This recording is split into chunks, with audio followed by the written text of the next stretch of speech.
This is Back to Back.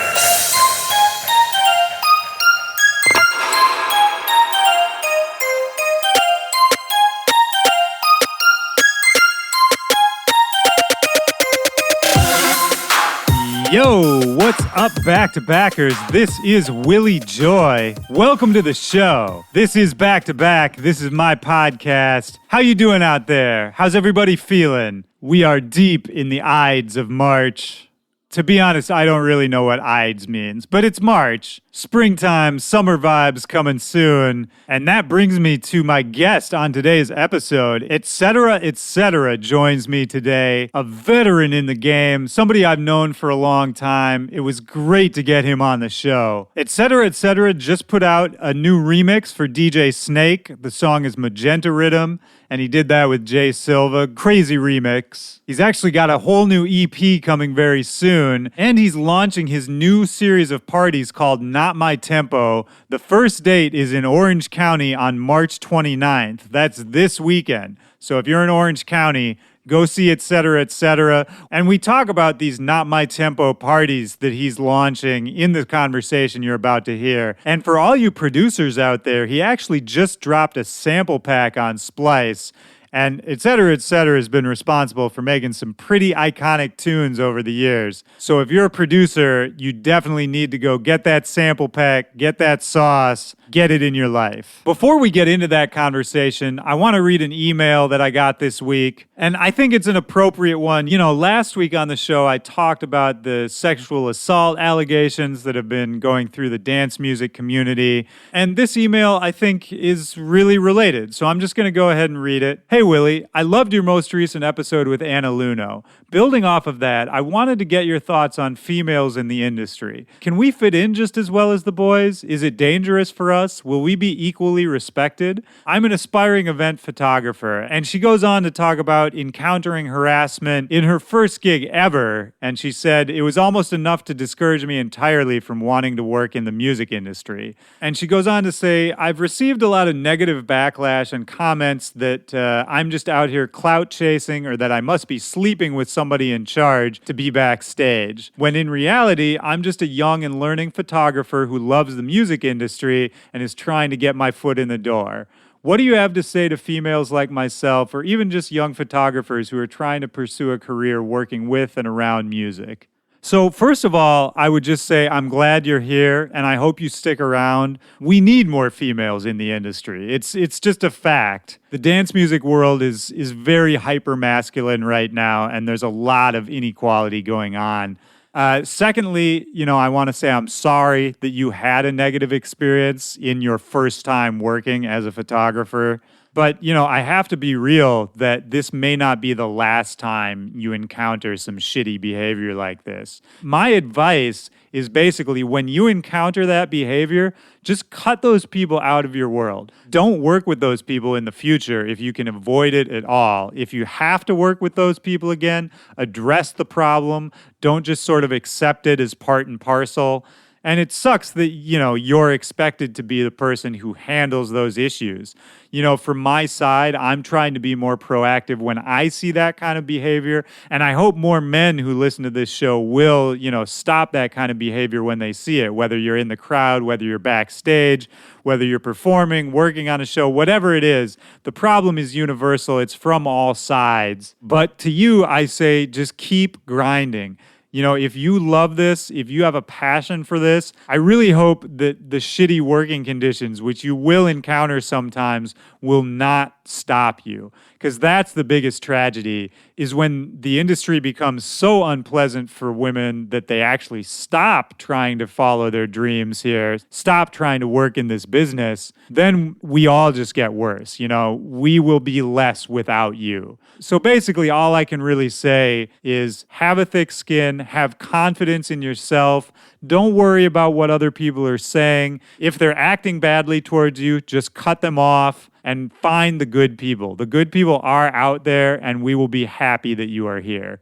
I really want to keep this conversation going. If anybody listening out there has had some experiences dealing with sexism, or if you just have some thoughts on things the scene could be doing better, hit me up. backtobackpod@gmail.com is the email address, or you can reach me at all social media at backtobackpod or at Willy Joy. I want to make sure you guys are subscribed to this show as well. Click the subscribe button on whatever app you're listening on. That way, each week when I post a new episode, it's just going to get delivered straight to you. You don't have to do anything. No fuss, no muss. And if you're enjoying the show, if you want to help us out, leave us a rating and a review on iTunes and just tell a friend about it. If you know somebody who would enjoy this show, let them know. That's the best way you can support us. That's really how we grow, is word of mouth. And I know there are a lot of people out there doing it already, and I appreciate you for that. So, for this conversation with etc., we met up in Los Angeles. Shout out to Diamond Pistols, who lent us his studio for the recording. And it was good, man. I haven't seen Jose in a long time, but he's always been a guy I had a lot of respect for, always a guy I really liked. He's been making dance music for a long time, and he's been around at some pretty pivotal points. You know, and we sort of talk about his evolution and all of those points where the music he was making at the time really had a big impact on the scene. He and I actually worked on some music together that never came out, but actually impacted my career pretty significantly, and we'll talk about that in the conversation as well. He's got a new EP coming out soon, and he's launching his Not My Tempo parties in Orange County on the 29th of March, this weekend. And I want to let him tell you guys more about it, so we're going to get into it right now. This is me and etc., back to back. Let's go.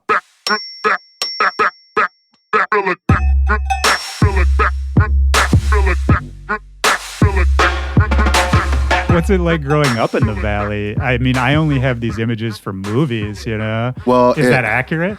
Yeah, I mean, I guess I love the Valley. It's just a bunch of mixed race, especially the area where I live. Yeah. It's just a bunch of families out there, you know, trying to do their thing.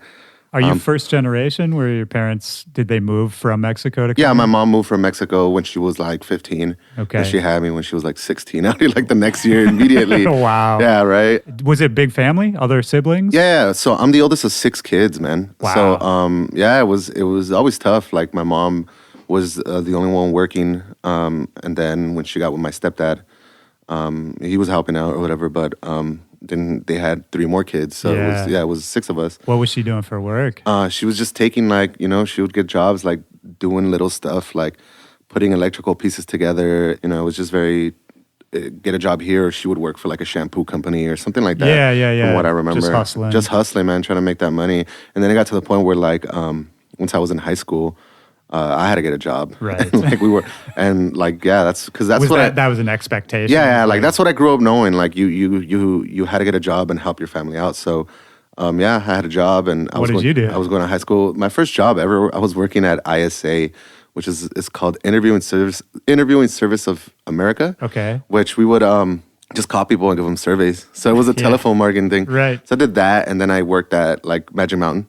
Oh, sick. Yeah, I worked at That's a good job for like a 17-year-old. Yeah, it was a sick job. I was doing Hurricane Harbor first. It was seasonal, and then I got moved to the other. Okay. The actual park, and then I fucking worked at a shoe store. Okay. The warehouse shoe sale, and I was doing that for a minute, and then I ended up going into like working at a dealership. So I just had a bunch of jobs. Yeah, I had a bunch of jobs. Did that, you know, having a lot of jobs early on in your teen years, did that keep you out of trouble? Did that keep you busy? Or it definitely kept me busy for sure. I really wasn't a troublemaker. Yeah, I was going gonna say, not that I'm implying you're a troublemaker. No, but. I mean, I here and there, yeah. Like I would, mainly because like we were poor, man. Like my mom didn't have enough money to buy me stuff, so like I would steal stuff here and there. Right. But I wasn't, you know, like getting arrested, or I wasn't in gangs or anything like that. Right. It was just little stuff here and there. But having a job kept me busy. But like I said, it's something I thought I needed to do. Like I needed to work so I could pay for school pictures or for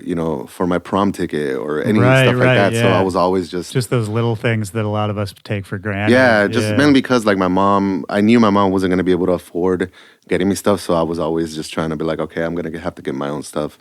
Stuff like that. So I mean, that sounds tough, but at the same time, I mean, those are important lessons to learn, man. Yeah, I feel like it kind of built me into the person I am, where I know, like even now in the EDM scene, like I forgot who I was talking to. I was talking to Nick or even Henley. Yeah. I was telling him, I was like, look, I know I'm not gonna be making music or DJing forever.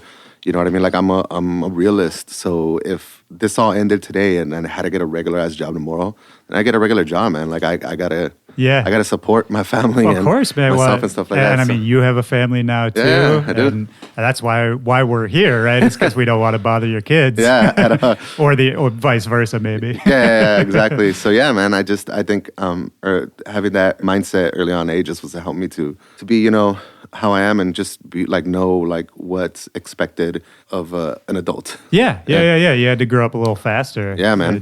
Which is not always a bad thing. Were you resentful of it at all at the time, or was it just kind of like that was life? I mean, there were times where I would like not be resentful. I was just like, man, why do I get like all my friends get everything and I don't, you know what I mean? Just like frustrated. Yeah, but then I got used to it and it wasn't no big deal at one point. Yeah. Well, and throughout this time, you know, your teen years, what kind of music was surrounding you? Were you a musical kid in those days? Yeah, so I started out like I would always listen to like Beatles and the Beach Boys and stuff like that. So growing up, I got a guitar and I learned how to play it myself. I didn't really have money to take music class or anything like that. Right. And when I was in high school, they offered it, but I was like doing sports. So I just learned myself how to play. And then I was just listening to punk. I was listening to everything. And then Typical LA teenager shit. Yeah. And then I made a band with my friends from high school, and yeah, that's how I started. Okay, word. So you're playing guitar in the band? I was playing, no, in the band I actually started playing bass, mainly because everyone in high school plays guitar. Everyone wants to be the guitar player. So then I just picked up, I was the bassist, and but I kind of know how to play. Yeah, I would say punk, but it was like more like, not experimental, but it was just like, everyone's kind of doing their own shit, like kind of thing. So it was cool. It was fun, man. Like I had tons of fun. Right. And then out of high school, I'd imagine the band kind of just naturally tapered off after that. Yeah. It wasn't right after.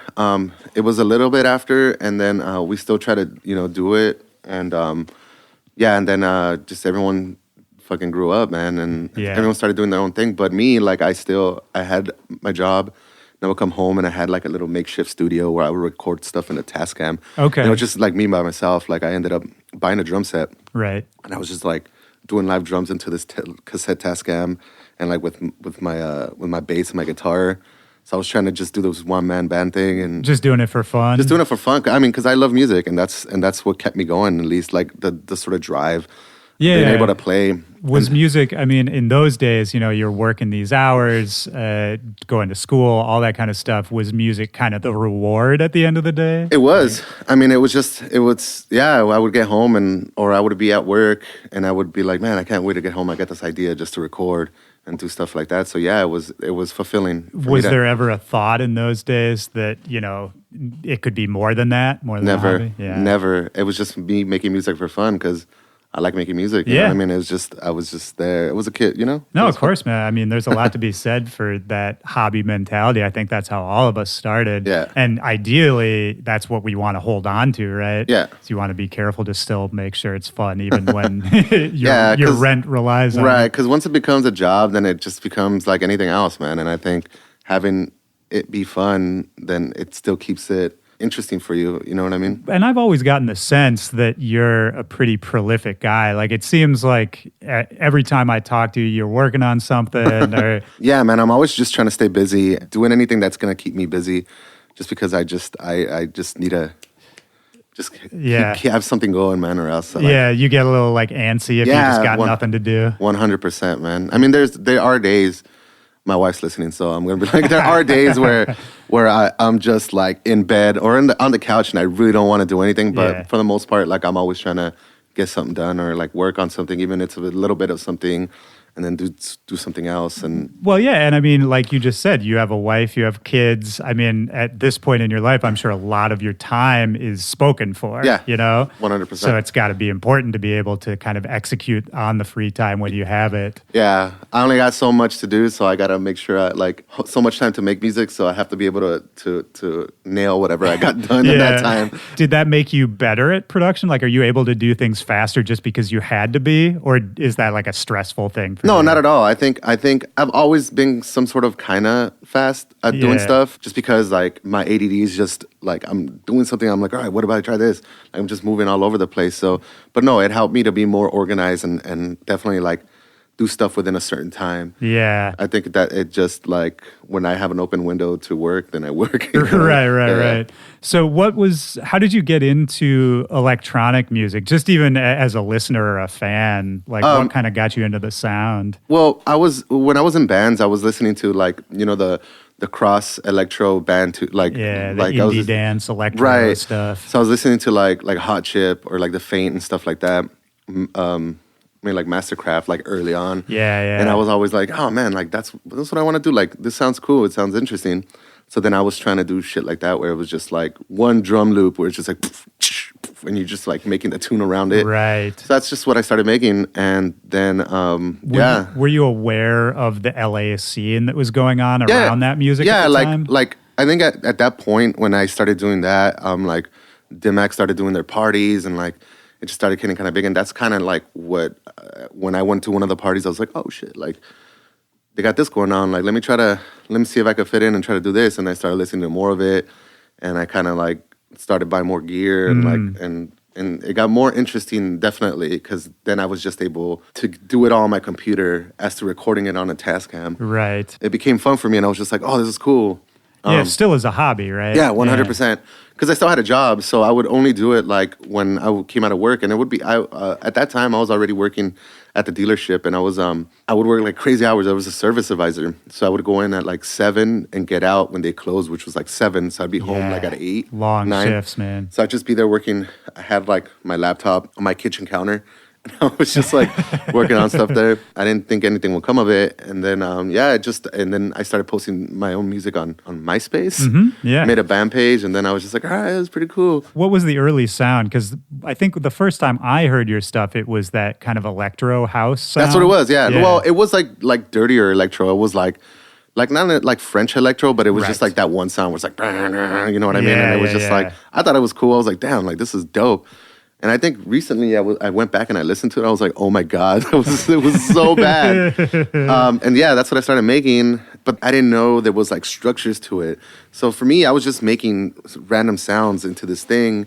And then later I was like, oh man, like there's like really no intro. There's like nothing. It sounds like garbage. Right. So well, because at the time you probably didn't have any context for A, who was going to listen to it, and B, probably how a DJ would play it. Right, exactly. Yeah, there was no context in what I was like doing. It was just like I didn't have a feel of how anything was. Like I didn't, at that point, I didn't have Ableton, so I couldn't put the tune, like any MP3 in there and see how it was like structured, layered, how long it was. It was just me making music on Reason. Yeah. And it was so bad.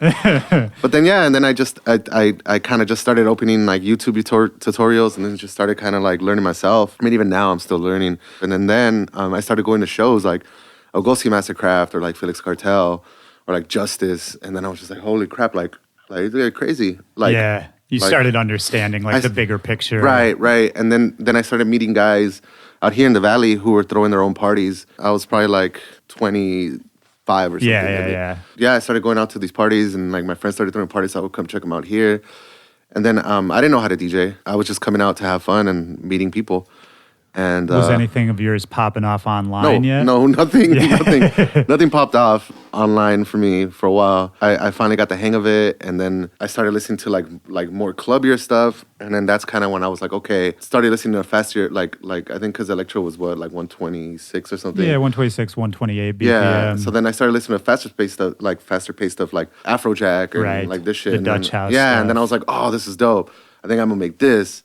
So then I started trying to make that, and it was faster. So I was like, oh, I felt some sort of groove, and then I could find like where to make builds and like track stuff. Well, and the Dutch house sound was so fun because those guys were It's sort of similar to what happened with Moombahton and some of the other genres that came later, where it was these really simple sounds. Like it wasn't super complicated music, Right. but it was these really interesting ideas and like just these sounds you've never heard before put Yeah. together in a really interesting way. And I think that's what made it pop because it was simple. Yeah. But it hit good and it sounded good. Well, and I can hear that in your music too, even to this day.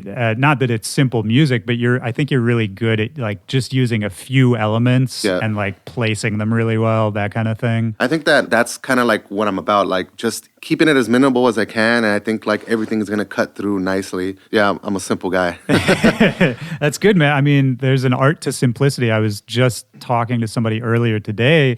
We were listening to some Lil Pump tracks, and that's in terms of simplicity about as simple as it can get. What is it, like a hook, one verse, hook, and then the tune and ends? like the verse, half of the hook is the verse, and the production, it's like four sounds, in a loop.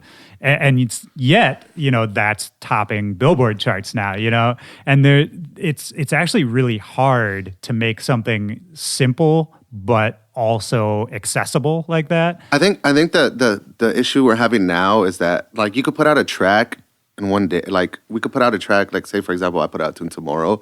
By the weekend, it's somebody's gonna be moving on to the next one. Yeah. So people's attention span's so small that you kind of have to nowadays that you have to make a tune. It's got to be digestible, right? Yeah. So something that they could listen through and end at perfect time. So I think like even if they listen to like 10 seconds of it, they kind of get the idea. Yeah. And that's hard to do too. Yeah, exactly. At least for me, I always have the tendency to overcomplicate a song. Like I'll be like, this is a cool idea, and then I could do this, and then I could do that. And it is usually a cool idea, but then the question is, how do you package that for anyone else to care about it, Right. But you're right, it's tough, man. I mean, the best pop songs are the ones that are able to do that really well.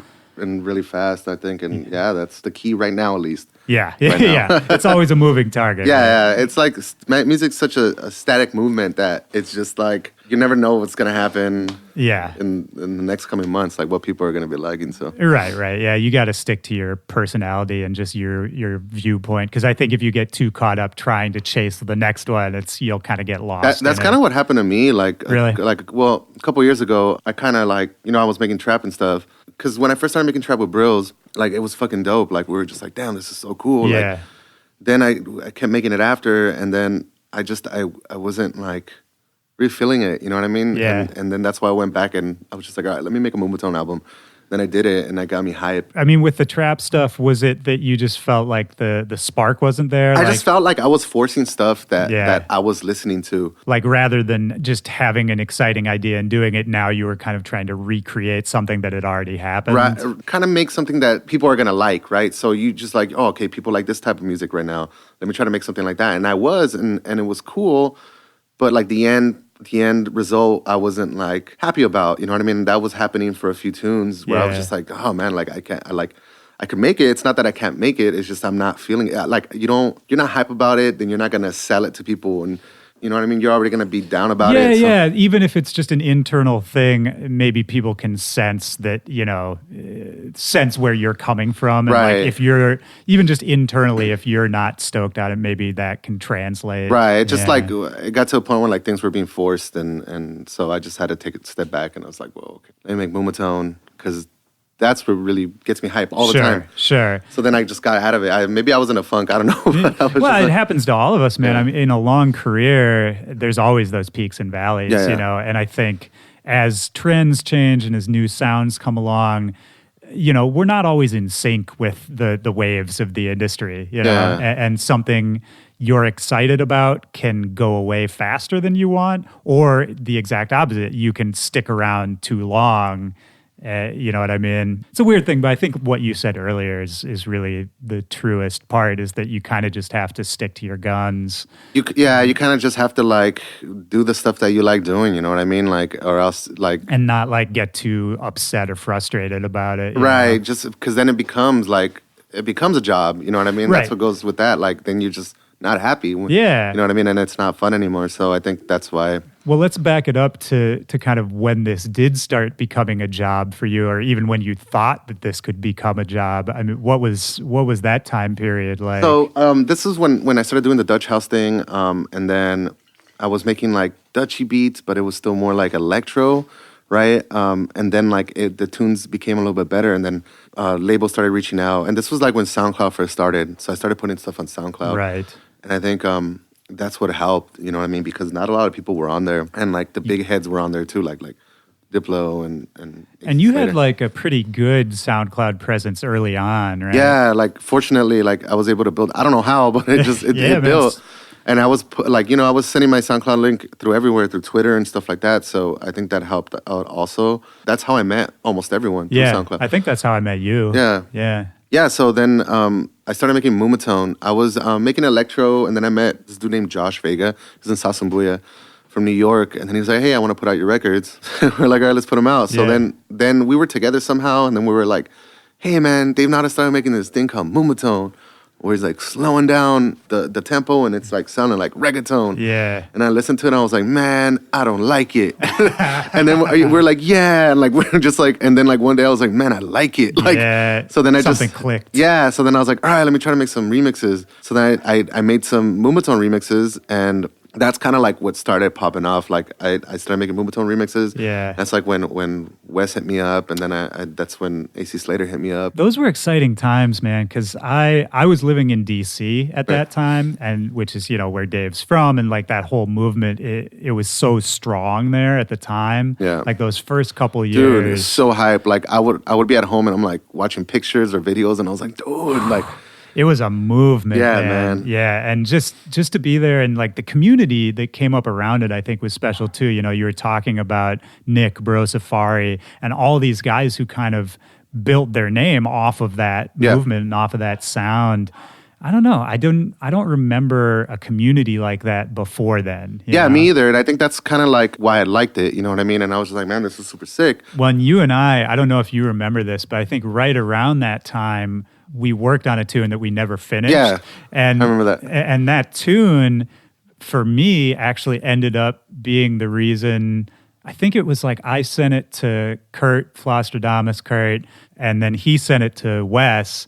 And I think Wes liked it, and then he hit me up to work on Major Lazer shit. So like just that could, like you and I connecting and making something we never finished ended up like opening a big door for me in those days. And that ended up opening a bunch more doors down the line. And just like those little collisions, like, yeah, man, it's like we were all just pushing each other forward. Yeah, man. And that's like you said, that's the community, man. Like it was just everyone helping each other out. And it was super sick, man. Like it was just, everyone was pretty much like family. Like that's how, like I said, that's how I met Nick. That's how I made a close friendship with Nick. That's how I met Wes, and started talking and stuff like that. And then I still had a full-time job. At the dealership? At the dealership. I was working at a different dealership. I was working at Volkswagen. See, like me, this whole time, like I had a job and I was making music. And I really didn't think anything was going to happen. Like I was just making music because I was like, oh, let me put this out under my name.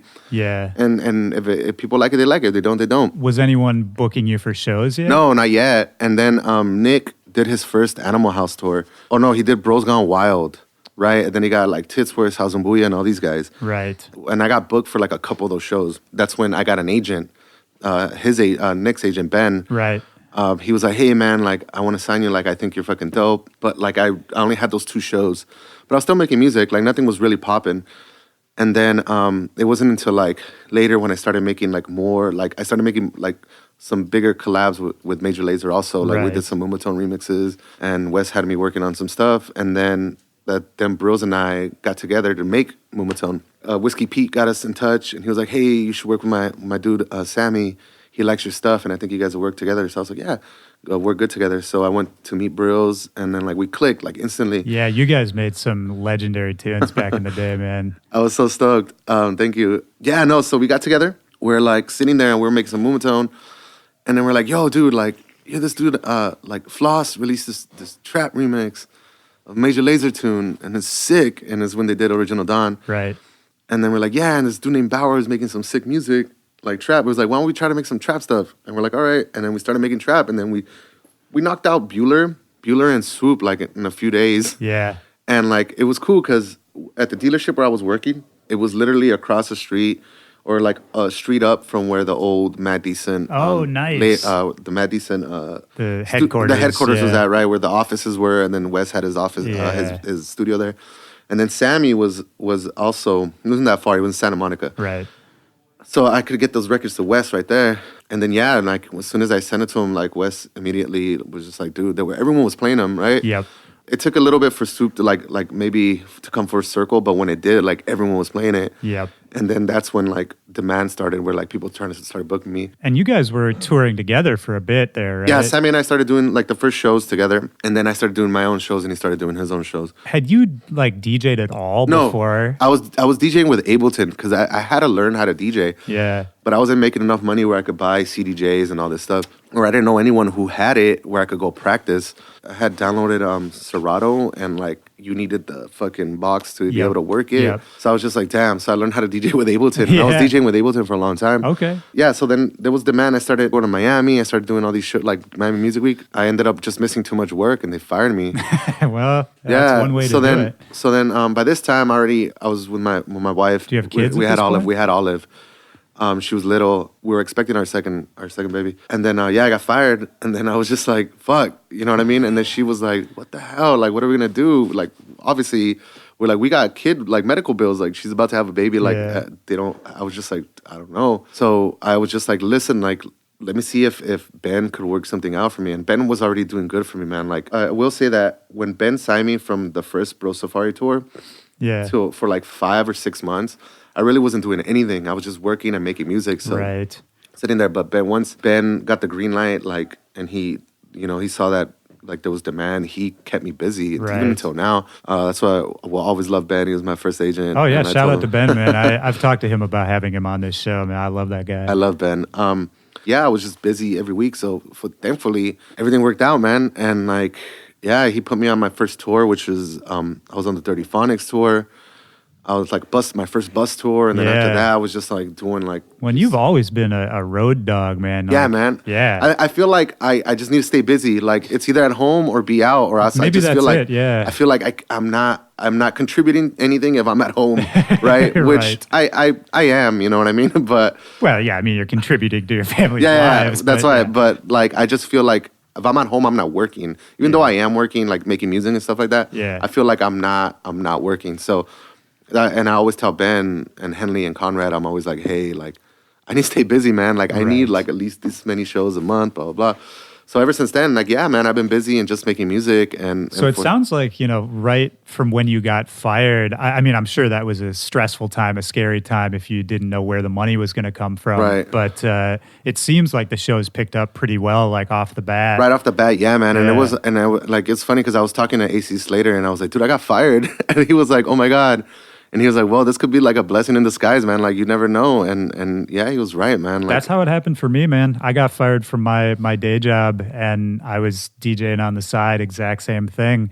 And I just couldn't find, like, no one else would hire me. Yeah. So I just had to kick it up with music shit to, like, stay alive. And, it's the best thing they ever did for me. Yeah, man. I think, people firing you is like, it kind of like puts fire under your ass. Yeah, and, like, exactly, and keeps you going. And like, for me, too, it was like more like, shit, I got a family to provide. Like, either I do this or I do something else, but I have to do it. That's a serious responsibility. Right. Fortunately, like, everything's been good here and there. I mean, obviously, like, how long have I been doing this? I don't know, like 6 years, 7 years or something like that. Yeah, at least. It's not always going to be 100% perfect. Stuff goes up and down, but for the most part, like, I'm happy I get to do this for a living and fucking make music, man. Like, that's crazy. I was able to buy a house. That's amazing. Holy crap, you know what I mean? So, good thing I was happy they fired me. But at the time, I was like, man, like, what am I going to do? Right. Well, and, even at any level, you can get super successful and still the bottom could fall out at any time. Yeah, 100%. So that's, when you have those kind of responsibilities, you really got to think hard about it. Right. And like I said, this goes back to way earlier, like, you don't know how long you're going to do this for, man. So, like, if this project ended, then I would know I have to go fucking get a job somewhere. Right. At a dealership, probably, because that's all I know. But I worked at a dealership for like 8 years, man. Like, damn. Well, maybe you could at least come back and be like the manager or something. Yeah, maybe. Nah, man, that's just stressful. I probably wouldn't go back to a dealership because it was stressful times there too. But I can only admit that seems like one of the most stressful jobs. yeah, like I was a service advisor, so I was like the middleman between the technician and the customer. Yeah. So like you get chewed out for anything, right? So people come in and You're they're just like, the guy who gets yelled at. right. Just a punching bag, right? And the good thing, I think the reason I lasted so long is just because I'm patient, man. I could just sit there and be like, yeah, man, yeah. Yeah, it's cool. Yeah, but like I go home and I'm like, Maybe that's why you got so prolific with the music, man. You had to like put that energy out there. somehow I think that I had to do it. Are you still enjoying the touring lifestyle? You Yeah, still man, of dig it? course. I love to, like the thing about touring is like you get to connect with like the people who tweet at you or you get to see how many people like your music, you know what I mean? And it's fun. Yeah. Well, I can imagine too if you know, it sounds like you've been living a fairly serious life for a long time. Since you were a kid, you had these jobs, you had responsibilities, and going on tour in a way, at least for me, it's not like a vacation. It's a lot of work, but it is, you can kind of have this separate life for a day, you know? It just, I kind of like, it's like a stress reliever. You're kind of like, it is work, but you're like kind of having fun, you know what I mean? Yeah, You're just like, and it's just removed from the rest of the world in a your life, weird way. At least for me, it's always been kind of a nice escape that way where you can... It is. Yeah. It is. Enjoy the fruits of your labor a little bit. 100%. Like you're just like, man, like this is my day. Yeah. And you're playing, exactly. like it's fun, man. Like it is work too, because sometimes it's a lot of work. Sometimes you don't know what people want to hear, and you're just like, oh my god, what do you want? But and I mean, so much of your time is spent in airports and cars and all that. Yeah, but it's exhausting, but I mean, it is fun at the end of the day. Oh, I've gotten used to it, but you can never really get used to it. Yeah. Well, how do you balance it with a family at this point? Well, the thing what happened was like when I first started, my kids were babies. You know what I mean? So really. It was easier for me to leave and come back. That makes sense. It was way easier. Now Olive's 7 and Isaac's, Olive's 8 and Isaac, whatever. Sorry, Olive. And Isaac just turned 5. Now they're just like they know when I'm gone, and they're like, when are you gonna come back? And it's just like and like I'm gone, and they FaceTime me and like. And stuff like that, or so it's definitely hard to find a balance, especially now. Like I feel I could do as much music as I want, but now that I'm having my studio at home, it's a little bit harder.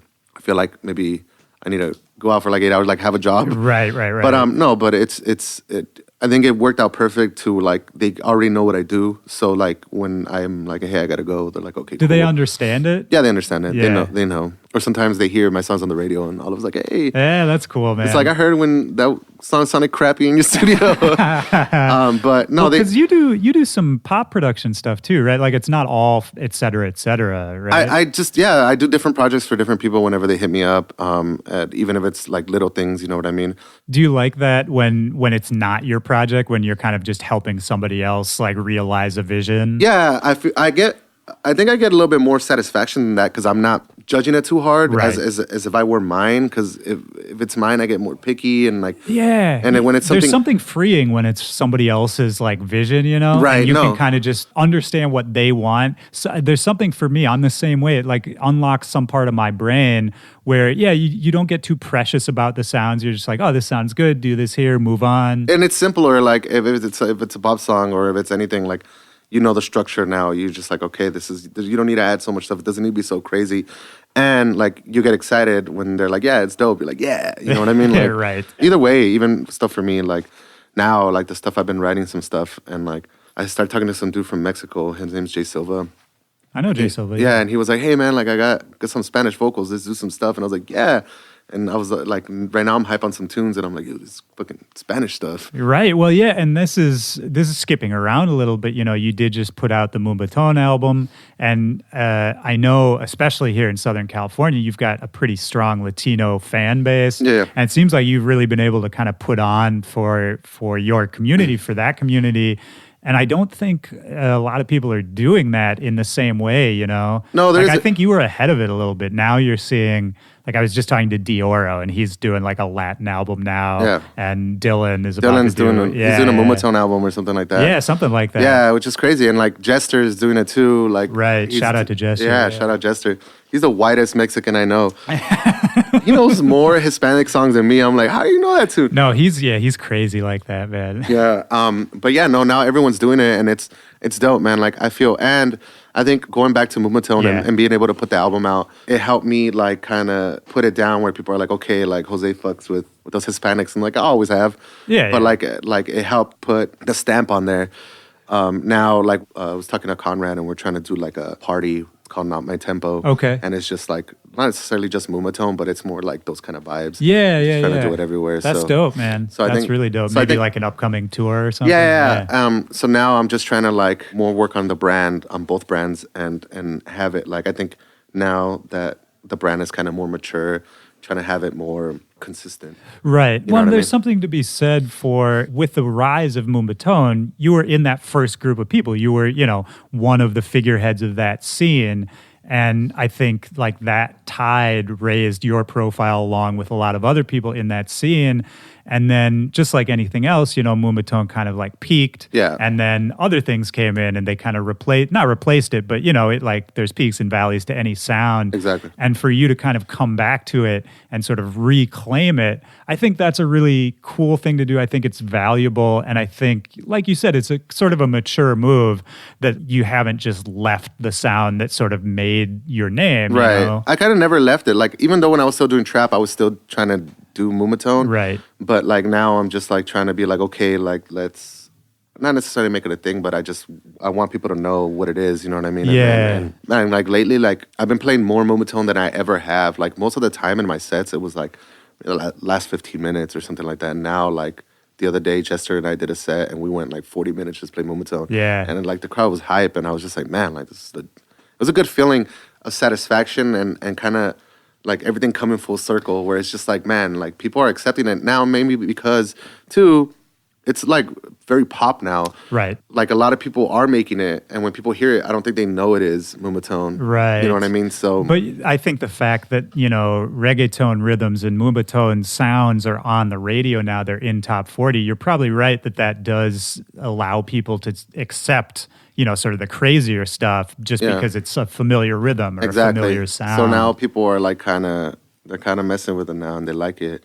So it kind of hypes you up, and you're like, oh, you like that? Well, wait for this, and stuff like that. And it's cool you can kind of come back to it, like you said, with a more mature attitude, because I'm sure when everything was blowing up, Moombahton, your career, the touring, money's coming in, we're all partying, like we're having fun, all that kind of stuff. It's a whirlwind, right? Yeah. I guess, was there a moment, somewhere in there that you kind of realized like Moombahton was slowing down, or that all of it, like trap was coming up, or just kind of that, the scene was shifting a little bit? I don't think it was. I think ever for me at least, just because I never thought like Moombahton would be like this giant sound, like it would be like a house or something like that. Yeah, you were just doing it. I was just doing it because I liked it and it was fun and it was a subgenre. You know what I mean? There was high hopes when I knew like Dave was doing the Moombahton masses and he was having them at like hard, right, and like stuff like that. I was just like, damn, like I want to be part of those. I think what happened there too was that when Moombahton was getting on the rise to the point where like it was gonna be on that level,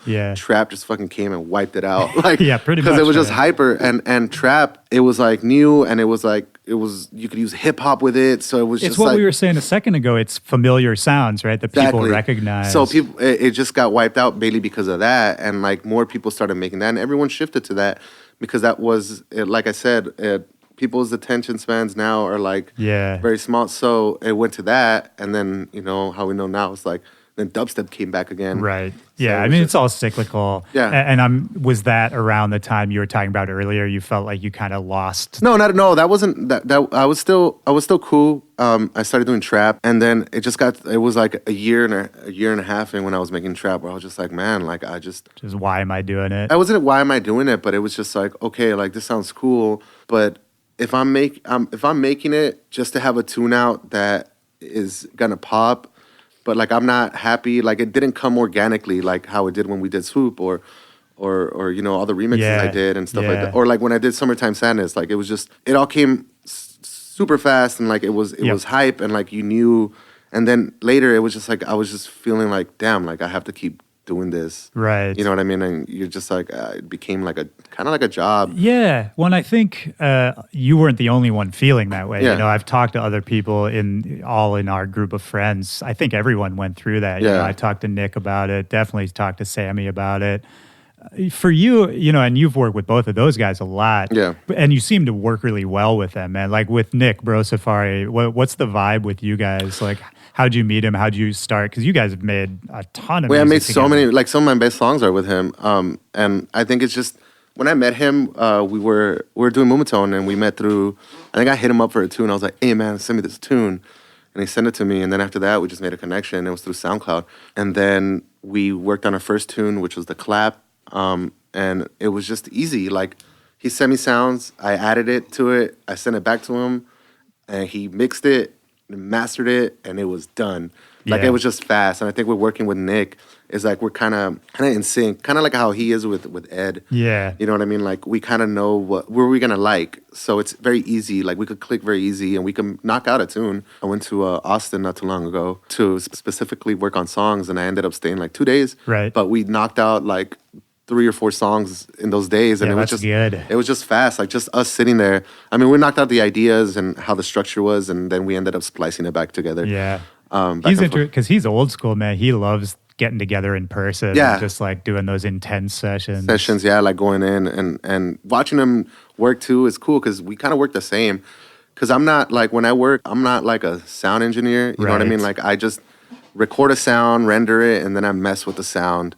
You know what I mean? I can't get into like all these VSTs and stuff like that. Yeah, I'm just yeah, like, not like a synth wizard. Right, I just work with audio, and Yeah. like that's how I've always worked, and that's how Nick works. So I was just like, oh shit, like we work the same. So it was interesting. Like, I still get some. He still does some stuff that I've never seen and stuff. So I'm always like, oh shit, Oh, I learning. mean, he's insane Yeah, on, man. on the technical side. Yeah. So crazy. But yeah, no, we ended up like just clicking. And whenever we make songs, I think there's always times when I'm working on a tune and I'm like, dude, like Nick will probably sound sick on this. Right. So I sent him the idea, and he was more so he's always gonna be like, yeah, dude, this is sick. Yeah. The remix you guys did for DJ Snake, to me, that was like the most exciting Moombahton, like the freshest sounding Moombahton song I've heard in years. I thought that was so dope. Thanks, man. Like, you can tell, you guys definitely have a vibe. you Yeah, know? it was cool because like DJ Snake was like, "Who wants to remix the tune?" And I was like, "Yeah, me." And then Nick ended up jumping on. He's like, "Hey, how about we make a Moomba season remix?" Because we would text back at each other, and I'm like, "Hey, man, like it's Moomba season," and we would just like make a joke out of it. Right. And then we ended up making mixes called Moomba season, like every year. Like we did one last year. Yeah, and it's the almost year like before. how rappers would do mixtapes, Yeah. right? Yeah.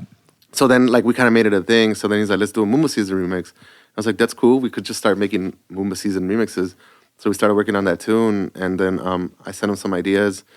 And then he came back and he went hammer time on it, man. Like, he was like, I got this, I'm going to do like this vibes from DMV vibes on it. And he started going like dark on it and like doing this stuff. And Right. it ended up fucking working, man. The tune came out fucking sick. Yeah, it was Like, it was great. yeah, man, It it was was just- refreshing to hear it. It was like, I don't get too stoked, but that one I was just like, holy shit, man, that was dope. Yeah, no, you guys managed to unlock something there.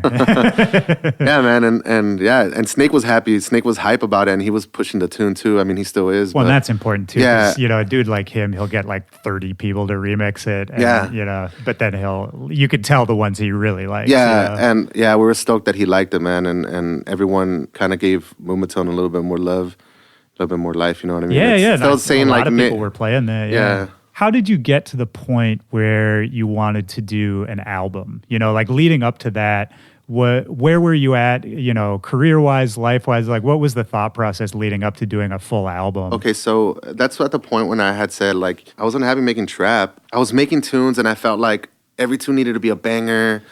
And then, like, when I would finish it, I was just like, man, like, there's, like, literally no, like, I don't feel anything about this tune. Yeah, like you Like- weren't doing it for fun. You were kind of doing it like to fulfill an obligation. Right. And then Yeah. I was just like, I don't feel, like, any satisfaction in making this tune. So I started making Moombahton again.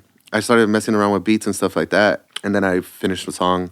Right. And I went back and I finished another one. And then at the end, I had like 15 songs, but some of them had samples that I couldn't clear. So Right. we ended up chopping it to a good like 8. And then I was like, I want to put out the album.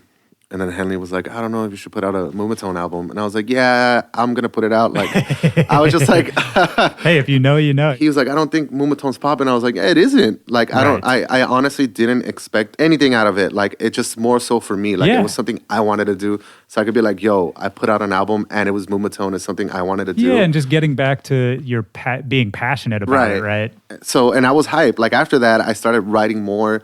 And I started making more like heavier tunes, and I have other stuff that I'm sitting on. But like it just got me back into the groove. Like I was just like, oh shit, okay, I'm hype. Right. So like, I was feeling like I was in the beginning where I was just writing stuff more so for me. You know what I mean? And like I didn't care about anybody liking it or not. If you like it, you like it. If you don't, you don't. So I was just like writing tunes, and it got me back into the groove. So that's why I was like, hey, I don't want to sit on any of these tunes. I just want to put them all out. So Henley was like, okay. And you put it out independently, right? Yeah, I put it out myself, mainly because I think I sent it to a few labels. They're like, we want to do singles or like EPs. Right. And then I was just like, Henley's like, so what do you want to do?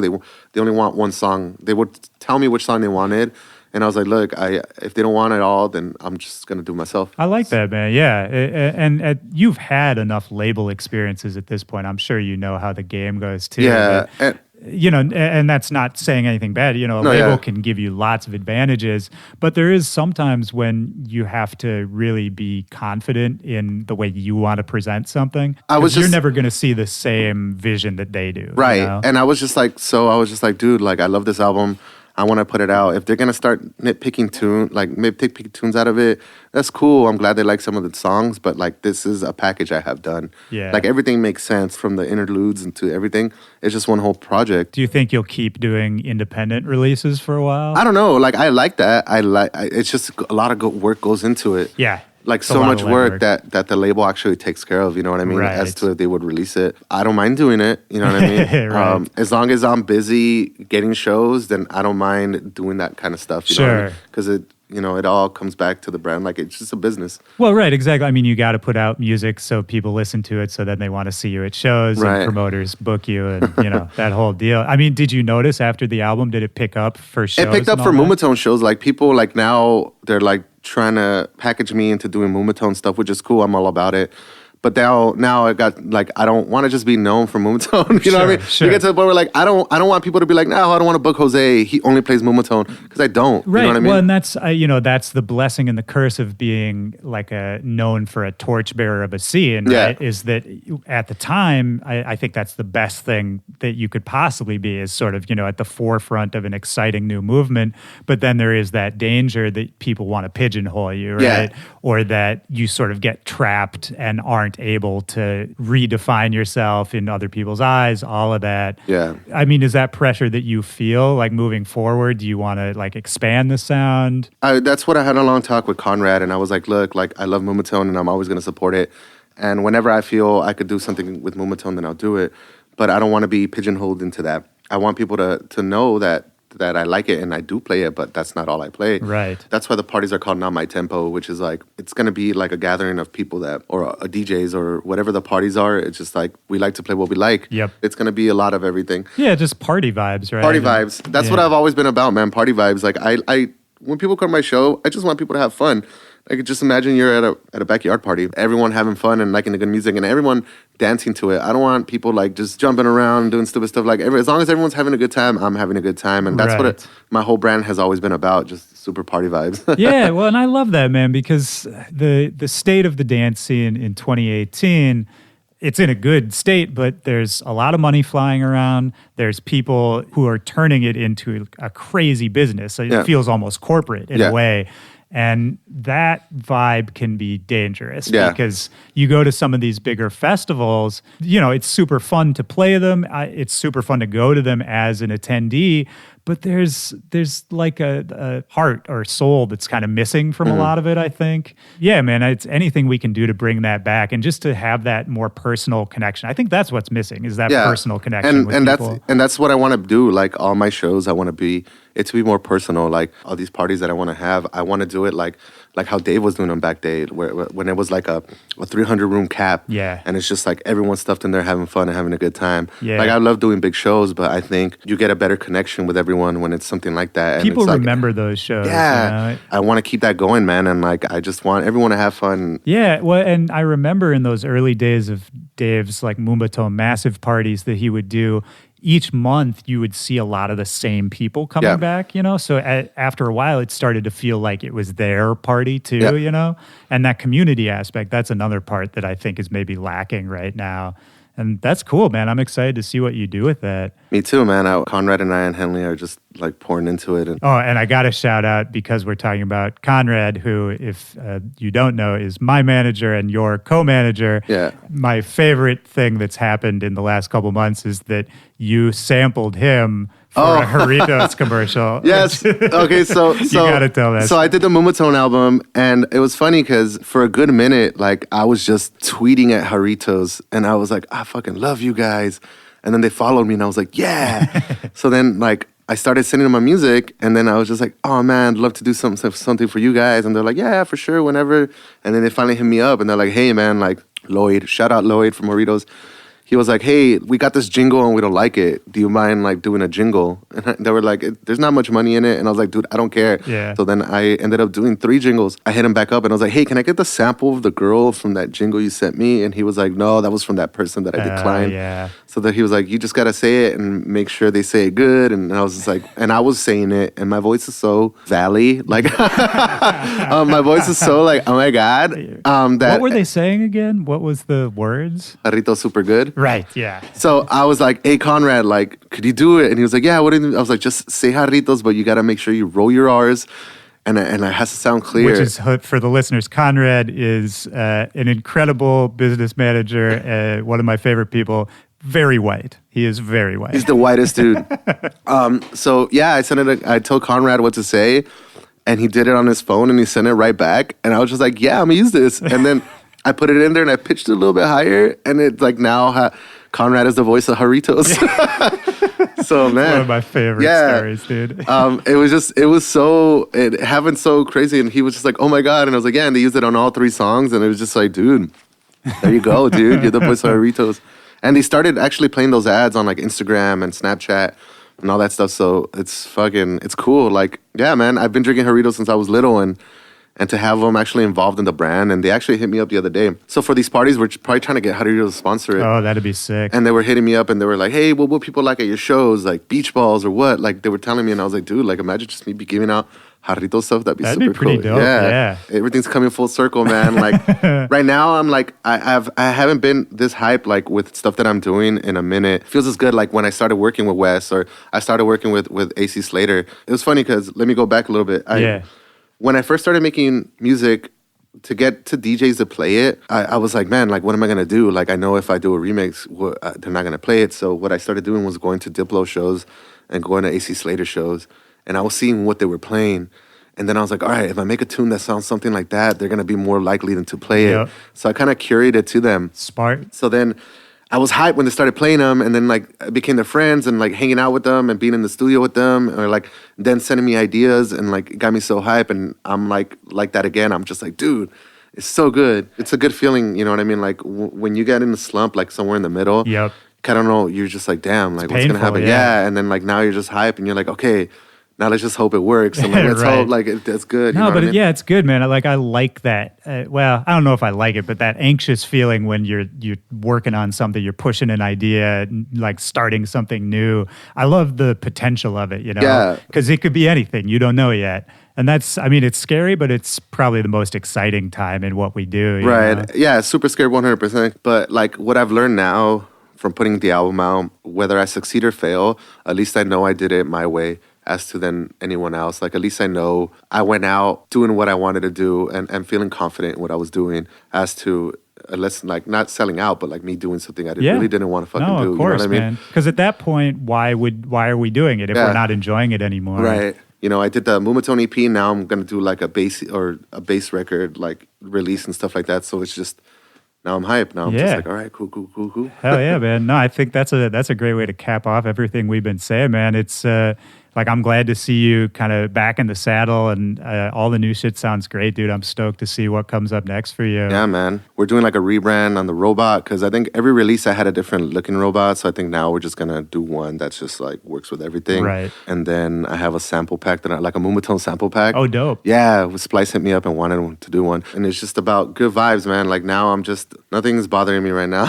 So Dude, I'm like, that's what's up, man. yeah, I'm in a good headspace. Good headspace right now where I'm just like, I'm not looking at social media anymore or like doing stuff like that. Just mainly because like... Extremely important. Right, because I think that was kind of like cancer a little bit, man. You're just watching everything. It can get really bad. And you're just like, damn, like, I wonder about, the younger generation coming up, like these 17, 18-year-old kids producing amazing music, but sort of having nothing to evaluate it by except social media. Yeah, that's why I had to disconnect for a minute, man. Like, I don't look as much as I used to. I don't post as much as I used to. I try to stay in my lane. It's important, man. Yeah. Is there anything else you want to talk about, man? Anything we left out before we send you off here? Well, the tour that we're setting up, we're trying to do our own parties. I think we're working the last few festivals that I've played. I've been posting a lot of like the Moombahton stuff I played. So it's getting people hype again, you know what I mean? It's been going off, man. I've seen those clips. Yeah, man. And what helped too was that we played Countdown and we were like the only type of music that we play with a bunch of like dubstep people. Right. So it kind of helped us out a little bit there. It worked out. So yeah, just sample pack, the shows and new music. And I always try to stay busy, man. Like I know said, you do. I was before I knew I was coming to talk to you, I went back on your SoundCloud. You have so much fucking music on your SoundCloud. So much fucking music, dude. Like you've released so much music, man. You know, it's funny that like Henley was like, yeah, we need to release music. Remixes are cool, but we need to put out music. And I was like, dude, I just put out an album. Like, what do you mean? Like, I was just like literally like 2 months ago. Yeah. Well, and, for this whole conversation, man, I can tell like you're a busy dude, man. You're all over the place. So it makes sense. You got to get it out so you can start the next one. Got to start the next one. Got to take care of my kids. Wake up in the morning, take them to school. Do dad stuff. Man. I'm going to throw out a secret here. When people are like, hey, man, like, let's go hang out. And I'm like, I got dad stuff, bro. So that's just me, like, not wanting to not hang out with you. It's just me, like, I'm just, like, trying to stay at home. And, like, but it's a good excuse if you don't, right? I mean, I am a dad. Yeah, so it's true. I am doing dad stuff. But hey, man, I mean, you're here. Moombahton bought you a house. So hey, it could be worse, right? Yeah. I could still be living in my mom's living room, working at ISA or Magic Mountain, and, getting calls from me asking how our service was. 100%, man. Well, I will say I will give you 10 out of 10 on this podcast. Thanks, high marks for service. You'll get a survey email, dude. All of our listeners, you'll get the survey email after this. Let us know if you're satisfied. Please give me a 10. It affects my pay. 10% of my pay. Oh, man. Jose, dude, thank you for doing this. Hey, man, thank you for having me, man. I had so much fun. Yeah, it's good to see you, man. Likewise, man. All right, man. All right. Peace.